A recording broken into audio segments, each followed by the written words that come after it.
Welcome back to the Wealth Actually podcast, the show that features artists, entrepreneurs, experts, and commentators that will give you the right knowledge, planning, and guidance so you can preserve your assets and enjoy your wealth.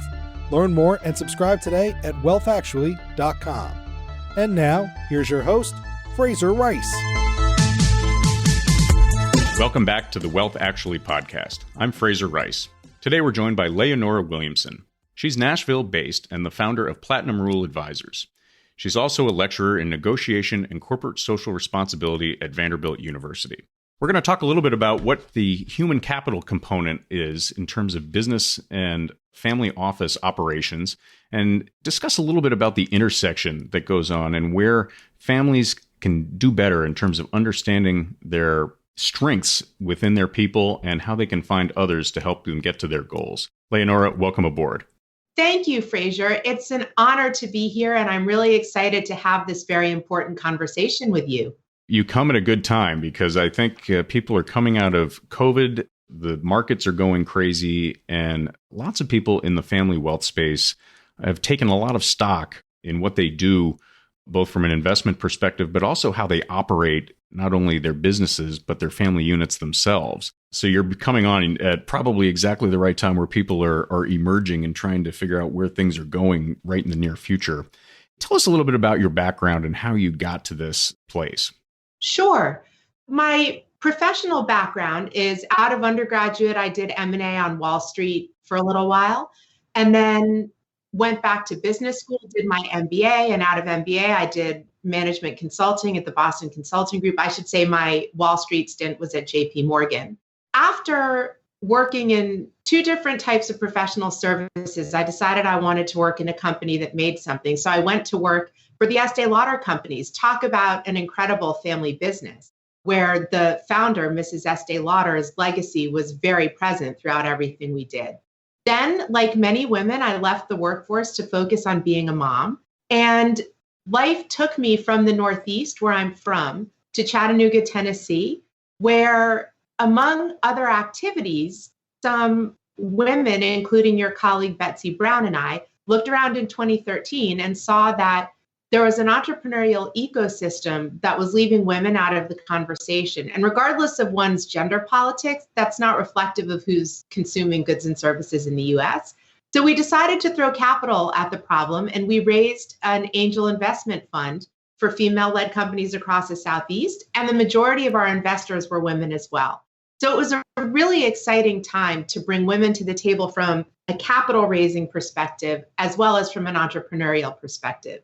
For me personally, career trajectory wise, that was the first time I had ever dealt with small companies. So JP Morgan, BCG, and Estee Lauder, all big companies. And the clients we served at JP Morgan and BCG were also big companies. So I started doing this work looking at startups and going on startup boards, and realized that to be a successful angel investor, you're betting 100% on management teams because business plans pivot. We had portfolio companies who started with one thing and ended up in completely another line of business. And the common denominator in all of these was having the right team, interacting the right way, and secondarily, having the right investors. So I began to become really fascinated by what are the secret ingredients that make a team function well? And kind of secondarily, how do you take someone who's a really effective entrepreneur and founder and make sure that they're also the right CEO for once a company gets bigger? So a lot of interest in these questions. Then as my girls got old enough, I have two daughters, and I believe that family and business are never separated. And we'll probably get to that when we talk about the family business coaching that I do. But I decided to really go back full time to the workforce. So I worked briefly for a software company. And then I decided to take a big risk and follow my heart, which has always been in working with people. And I pursued an executive coaching certificate. And I had a number of people scratch their heads and say, you didn't go to Princeton and Harvard Business School to become an executive coach. What gives? But I really wanted to do that because the older I got, the more I realized the only thing I've ever really cared about in my business career is people and how they work together. So I became an executive coach. And in the beginning, I was agnostic to the type of client that I would work with. But as time went on, it became clear that my niche lay in three areas. The first is with corporate leaders. So most of my clients are CEOs. I have a COO client right now, but C-suite mainly, or partners of private equity firms or venture capital firms. And then finally, and this is probably where my heart beats the fastest, is with leaders of family businesses. So why do I love working with family businesses so much? One important part of my background that I haven't addressed is that I come from a family with a business. So my family has a company that builds luxury motor yachts in Maine. It's called Sabre Yachts. And for most of my adult life, my dad was the CEO of that business. Now he stepped down and we have our first non-family CEO, which has been amazing because the new CEO is wonderful at what he does and he's a great fit with our family.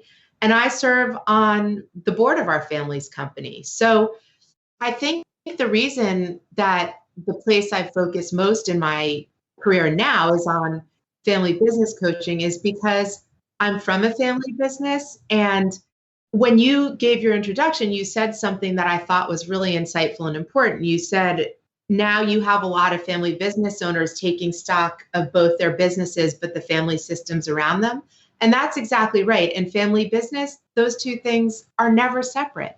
So that was a long answer to a short question, Fraser, but that's a little bit about my background and what I'm up to today. I should also just say, I do have this, I call it my side hustle that you alluded to, which is teaching at Vanderbilt. And I teach negotiation and corporate social responsibility to undergraduates there. And it's really, really fun because Gen Z is awesome. And I teach on Tuesday and Thursday mornings, and I leap out of bed with excitement on those mornings to be with my amazing students. I always find when I'm able to get in front of younger people, my eyes are wide open for the same reason you have. There's a lot of energy around it, but they bring a whole host of new ideas to things that me and my 47-year-old dotage, I can be kind of rigid, and it sort of breaks me out of patterns. I think it's not just a side hustle. It's a great sort of information gathering point and a great source of energy for what you do otherwise. Yeah, I think that's right. And before we started recording, you and I had a chat about golf, which we're both passionate about. So I sometimes use a golf analogy with my students. Part of the reason it's so energizing to be with them is on a good day, I'm teeing off from the 9th tee box, but maybe actually really the 10th.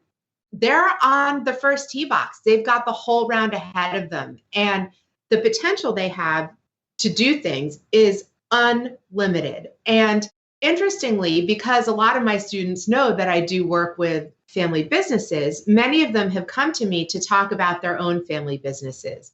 So although it's not anywhere in my written job description at Vanderbilt, I've had the pleasure of having many offline conversations with students who might be Gen 2 or Gen 3 or Gen 4 even of a family business, who are beginning to ask the questions about what it means to be a participant in that business.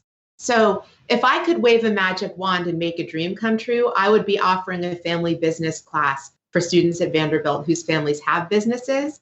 Part of the reason I'm saying that out loud is sometimes I find if you say something out loud and hold an intention around it, it actually comes true. And I couldn't imagine anything more fun than the intersection of family business, which you and I have talked about, with that energy that you so correctly identified about the future generation. So let's start with let's call it a case study or something like that, where a situation comes in front of you.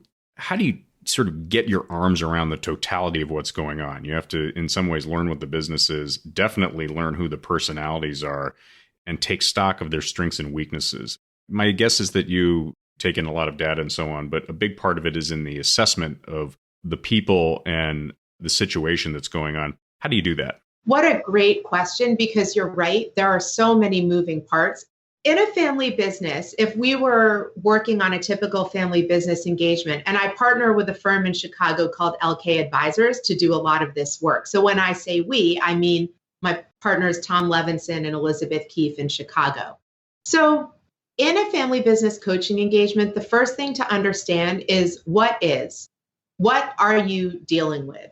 And you hypothesized that we used assessments to figure that out. And you're right, that's a big part of it. But we organize how we do family situational assessments through three really important lenses.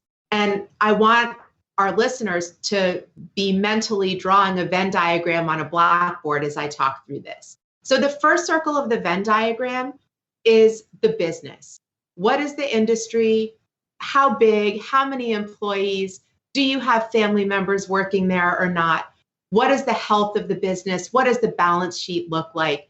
The overall structure of the underlying business operations. Because as you know, there's no asset as wonderful for wealth creation than a business that's cash flowing dividends to family members. So if you want to make sure that that either continues for the long term or that you have an asset that sells well, the first thing is that the underlying asset has to be healthy. So step one, the first circle of the Venn diagram, is understanding the business. And there are a number of tools that we look at to do that. But at the end of the day, it's not really rocket science. Good review of financial statements and understanding who's in the business and doing 360 reviews and analysis of talent can give you a lot of information on the health of a business. So that's circle number one of our visual Venn diagram. Circle number two is the governance. And governance looks at a couple of things. One is, who are the shareholders? Who owns the business? Is it very concentrated ownership in a certain generation of the family? Are there mechanisms to spread ownership out through different family members? So looking at the cap table, basically, and then also understanding what are the documents that govern the family business in terms of voting rights and the number of directors. Is this a family business with only family board members, or are there outside directors? I see both, and I see people argue passionately that a family business should have only family board members, and I see other people argue just as passionately that independent fiduciary directors are really important as well. So what does the governance look like? And one of the questions that I've learned to ask as we're looking at this second circle of our Venn diagram, Fraser, is not only what does the governance look like, but interestingly, what do the family shareholders know about the governance? Because I can't tell you, I would say probably in more cases than not, shareholders don't actually know how much stock they have. They don't know what their voting rights are. And from a governance standpoint, family businesses can be really casual about the way they govern. And in some structures, that's okay. I would never say one size fits all. Every family business needs to have a really professional governance structure. But as generations become more dispersed and you have more shareholders, it becomes increasingly important.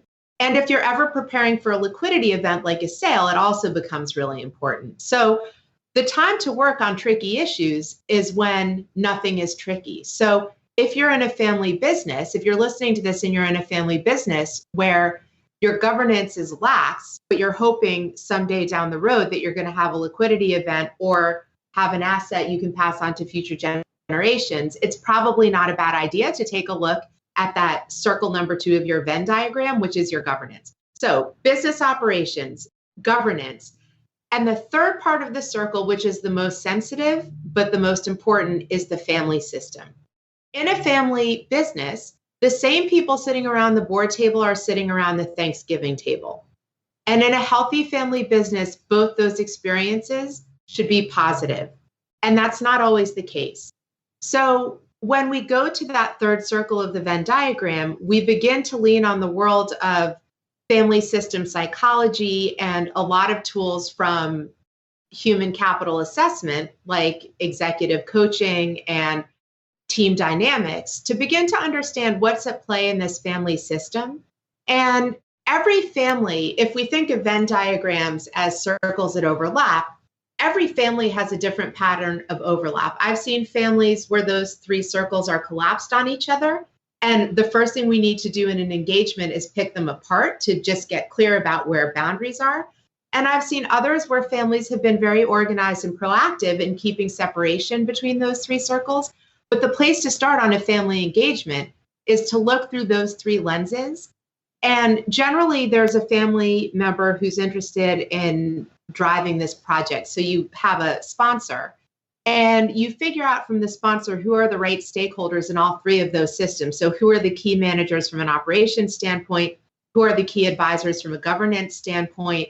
And then who are the key family members, shareholders or members of the business or not, to help you paint a clear picture of what's going on.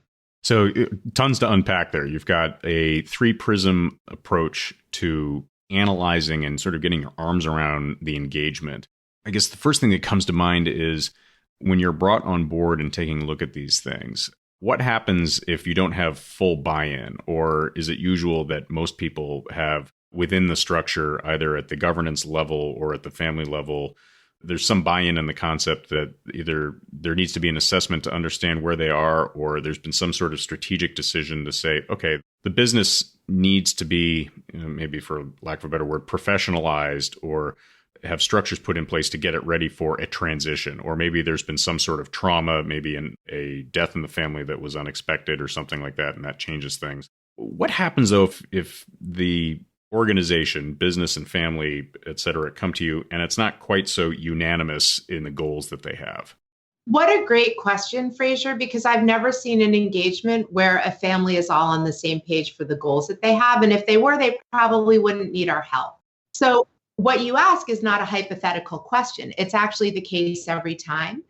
And often in doing this kind of work, I go to two places. One is my experience teaching negotiation. So negotiation is just working through other people to get what you want. And so one of the first things that we do is make sure that we understand everybody's point of view in the system. And one of the big revelations in doing this work is that very often people want the same things. And where the differences lie is either in varying opinions on how to get there, or historical relationship breakdowns and tensions that might need to be cleaned up before you can get people swimming the same direction from a business standpoint. And that's where that third circle of the Venn diagram really comes in, and why a lot of family advisors love working with us, frankly, because we have no fiduciary interest. We're not managing any assets. We don't take the place of lawyers. We're not lawyers, and I would never advise a client on what their governance should be. We're simply there to understand what everybody in the system thinks and wants, and leverage a lot of coaching skills and expertise to help them negotiate what the right answer is. And often we bring in advisors like estate attorneys or financial advisors to help inform that. But I have never started an engagement knowing what the right answer for a family is, because to your point, I never know what tensions are going to be uncovered. But what I know is that in order for a family who has a business to get to a place where there's some alignment, it's never going to be perfect because people are people. But you have to begin with what we call in coaching the beginner's mind, which is assuming that you don't actually know what's going on for people. And you have to ask and participate in active listening, and then use negotiation and coaching skills to bring people together to find areas of agreement. Because again, most players in the system of a family business ultimately want the same thing, which is for the business to do well. One of the things that I talk about to a lot of folks is the difference between ownership succession and operational succession. And you talked about your personal example with Sabre, where you've got a new experience with an outsider who is now a CEO and really taking on a lot of the operational components or operational leadership, obviously within the context of the family. And that, to me, is an area that is where the family as a whole, the business has been grown by a patriarch or matriarch, and those two, that Venn diagram has a lot of overlap to it. And when you start to separate that out, that's where the family business really has its first major sense of tension in many cases. How do you think about that? And then to the next extent, when you've got talent within the family, how do you groom them or otherwise identify whether or not they should take on the role of managing the business part of it going forward, where that part of the Venn diagram maybe overlaps more than in other situations?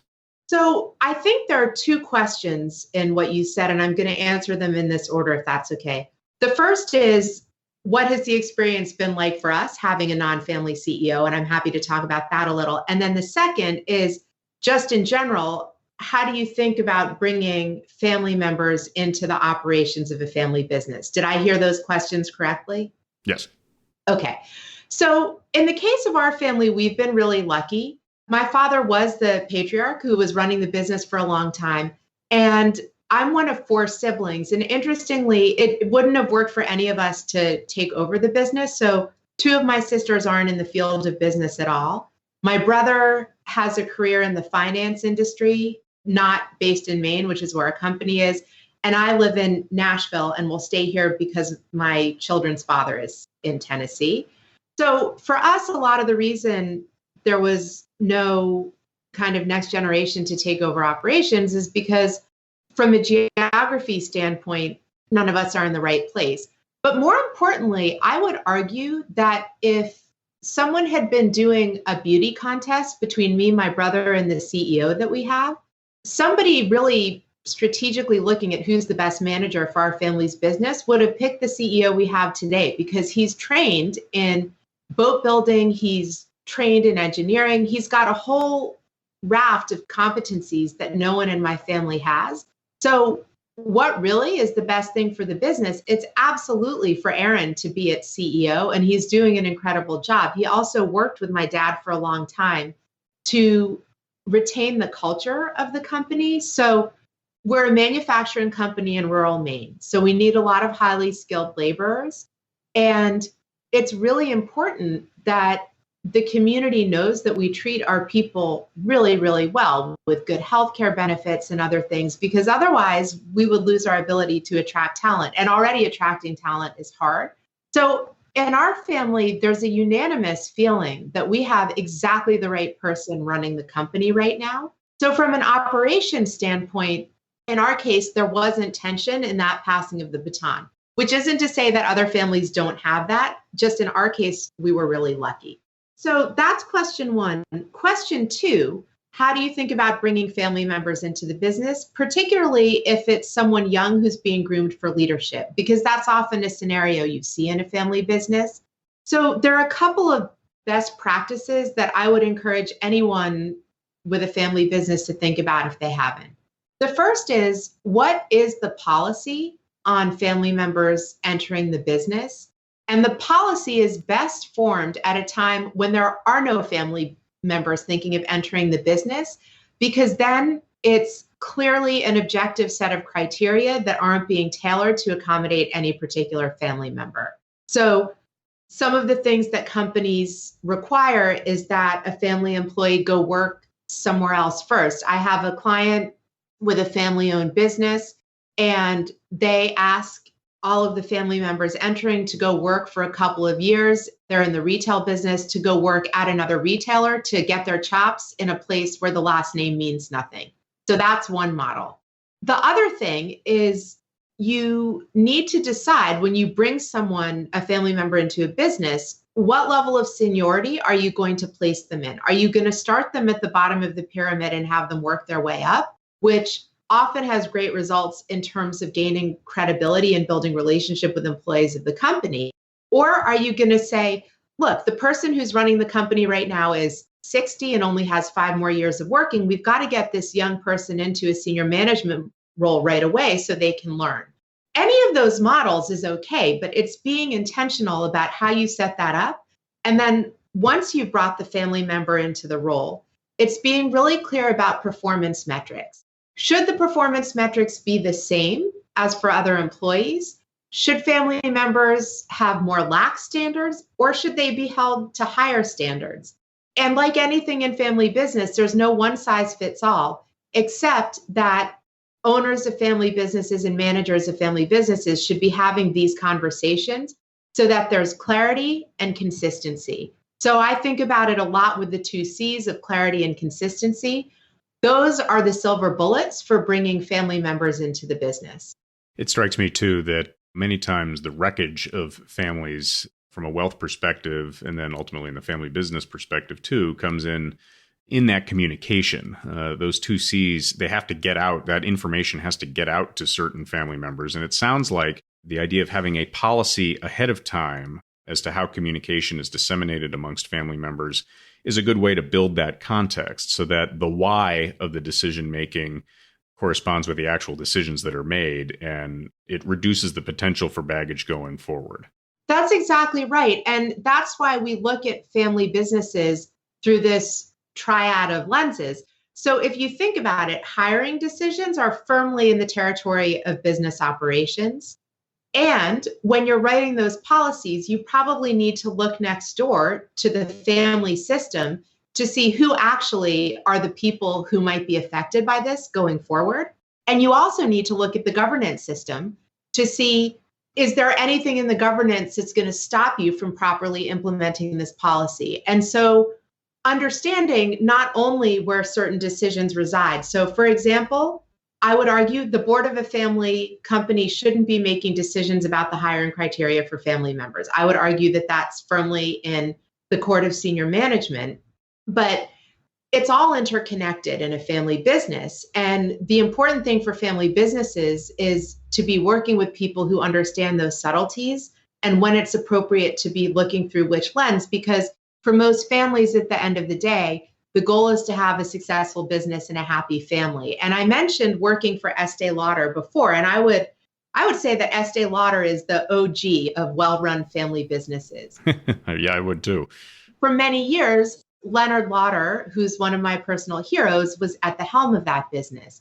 He recently published a book called In Good Company. And one of the opening lines in that book is, there are two things that can bring down a family business, the family or the business. And I think that's just brilliant. It simplifies all the dynamics that are in play here. So anytime you have the family and the business overlapping, people making those decisions and thinking through those issues need to be extremely sensitive and extremely careful. We could talk for probably 4 hours on this subject because I think there's so many things to sort of push through. As we start to think about winding down here, you're seeing a lot of different trends in the workplace as it relates to family businesses dealing with diversity and inclusion and taking advantage of the positives that brings to actual economic returns. Then you're also dealing with families who, may have people who are at the top who are dealing with sort of the pluses and minuses of work from home. What are the things that you're seeing trend-wise that family businesses in particular should keep an eye out for or maybe take advantage of? Let me start by talking about the diversity and inclusion lens and begin by saying that, to me, diversity and inclusion initiatives in companies are not political decisions that any company is making. That even if your sole interest, if you're a Milton Friedman diehard loyalist and you believe that the shareholder is the only stakeholder to consider in a company, you still need to care about diversity and inclusion.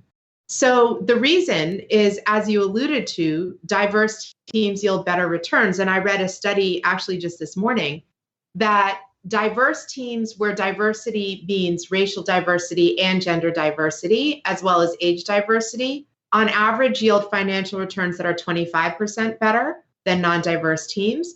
And gender diverse teams alone yield 15% better returns. So gender politics or other sort of racial politics and other things that are legitimately very big topics of conversation today don't play into the return argument for caring about diversity and inclusion. And as such, I've seen companies whose leadership covers really the range of political opinions caring a lot about this topic. So trend number one is that diversity and inclusion is everywhere. So I also happen to have a belief that it's the right thing to care about. And it's been really interesting to me thinking about this question through the lens actually of my new Vanderbilt class on corporate social responsibility, where I went to the department chair and said, we should be talking about this. Diversity and inclusion is one of many things that we talk about in addition to sustainability and other topics. But specifically on diversity and inclusion, younger generations, millennials and particularly Gen Z, are demanding that we work in ways that are inclusive and address diversity. So just a practical example, I would never start a new class with introductions with students without asking them what pronouns they use, because as a matter of fact, not everybody uses the pronouns he and she. You've got many people who are choosing to identify with the pronoun they. Like you, I'm 47. That was not something that we ever talked about or even knew about when we were growing up. But when you ask people in younger generations what inclusion means to them, it's not only that it be okay that they use a pronoun to self-identify, but also that other generations know to ask what pronoun they use. And when I look at some of the companies where I work that are doing this really well, they're bringing, so I would say trend number 2 is that younger generations care. So trend number 1 is diversity and inclusion are everywhere. Trend number 2 is that younger generations really care. And by the way, millennials are 51% of the workforce today. So that math would tell you that over half the workforce takes this really seriously. The third thing that I see is for a long time, companies have had a history of keeping initiatives like diversity and inclusion as a separate thing from their operations. So you might have the core operations of a company, and then you have a team thinking about diversity and inclusion over to the side. And what I'm seeing is a tremendous merging of diversity and inclusion initiatives into operations. So an example is one of my clients is a big Fortune 500 company, and they have over 150,000 employees. And for 2021, every employee in their goal setting process, which you can imagine with that many employees is pretty organized, every single employee has to have a goal for how they're going to push diversity and inclusion in their organization. That was groundbreaking to me. I had never seen that before. So that points to the third trend, which is an increased merging of diversity and inclusion into business operations. And the final trend is that governance structures are beginning to catch up. So yesterday in my Vanderbilt corporate social responsibility class, I had a guest speaker, Paul Kusero, who's the CEO of Amedisys, a publicly traded company in Nashville. And they're in the home healthcare business. And he put up a slide that looked at his customer base that said that a quarter of his customer base are people of color and the majority of his customers are women. And he had a board that was 9 people with 8 males and 1 woman and no people of color. And so he spent the past 3 years overhauling his board. So now it's 5 women and 4 men and 11% people of color, which if you do the math on 9 people is 1 person of color. But he's actively looking to have the composition of his board mirror that of his customers. He's been written up a lot in a very positive way for having made that governance shift. But he's not alone in making sure that from a diversity and inclusion standpoint, the governance of his company begins to look like his customer base. So those are the 4 main trends. Well, and that last one in particular, that's something that family businesses, as they start to look ahead as to what they want to be in 5, 10, 25 years, those are lessons that will be important to them going forward. Absolutely, when they're looking through that governance lens, because if they're recruiting governance only from the family lens, from the family bucket, by definition, they're not going to have diversity. To come back to that argument I mentioned before, which argues for the hiring of independent directors. Leonora, thank you so much. We are running out of time, and I know you've got a busy day ahead of you, but what is the best way for our listeners to keep track of you? There are 2 ways. One is to follow Platinum Rule Advisors on LinkedIn. And the second is to subscribe to our newsletter. And there's a link to that on our website, www.platinumruleadvisors.com. I will have all that on the show notes, so people will be able to find it there as well. Leonora, thank you so much for your time and great stuff. Fraser, thank you so much for having me. I really could keep talking to you about this all day, but I appreciate the chance to talk to you for a few minutes, and I hope you have a wonderful day. Thank you. Likewise, we'll have you back on. There's a lot more to cover. Sounds like a plan. Thank you. Thank you for listening to this episode of Wealth Actually, hosted by Fraser Rice, author of the book Wealth Actually and a leading private wealth manager. Head on over to wealthactually.com where you can subscribe to this podcast, get your own copy of the Wealth Actually book, and connect with Fraser directly. We'll see you next time on Wealth Actually.